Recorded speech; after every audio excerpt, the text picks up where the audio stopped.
κρυώνω. Μωρή. The fuck are you doing wrapping it around your face? Ήμουνα με τον... You look like a Taliban. You don't look like on the business side. Ήμουνα με τον άντρα μου και... πήγαμε πάνω στο σοφά. Ναι. Και έκανε κλινγκ κλινγκ στα πιάτα. Άσε τη βράκα του και το σκίσα. Έτσι απουστέ και το ινσόλι του. Τελειάσα έτσι. Και προσκυνούσα το Θεό που μου έδωσε τόσο ωραίο δώρο. Το Θεό μου το έστειλε. Και νομίζω όλη την ημέρα θέλω και μια σωλή να ξεκουράσω. Έτσι το πιάσα. Το λέω. Βάρα. Ανοίγω την τρύπα μου. Έτσι όπως είχα πλεμμένα τα μαλλιά μου με τα πιτσίλια. Έτσι τα έκανα πέρα.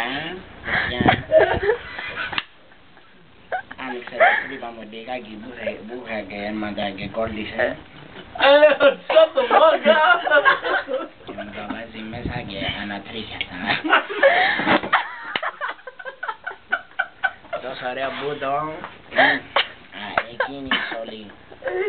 Και λίγο μαλλιαρός ήταν, αλλά... έχουμε ξύλα. Είναι σε μαξιτάρι. Δεν πειράζει, θα τα κόψουμε και θα κάνουμε πανιά. Τρίχες. Και μετά τα χέρια του. Θα πρέπει με τα μαλλιά μου να κολλήσει το τσεμπέρι μου. Έτσι θα το κατάπια όλο.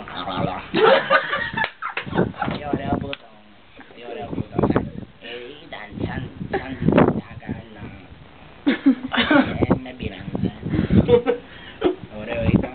Σηκώθηκα, πήγα στη μέσα βρύση. Πήγα λίγο νερό, να ξεγάνω λίγο. Ήταν πολύ παρεμό. Στο μολύ μου έτσι. Καλά που δεν έχω και όντια.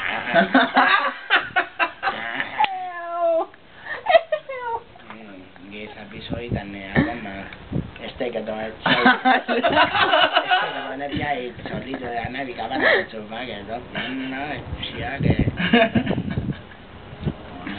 Ωραία που ήταν αυτό το πράγμα. Τι άλλο? Τώρα πέθανε ο άντρας μου και... Κάτω για πέρα χωρίς ψωλή. Πήρα ένα. Πήρα το σκουπόξυλο. Oh shit!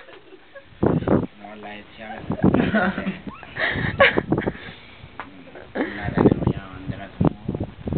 Να με γαμούσε πάλι. Τι κρυώνω. Μωρί, ήταν κάνουν αυτές οι πουτάνες εκεί κάτω. Τι άλλο?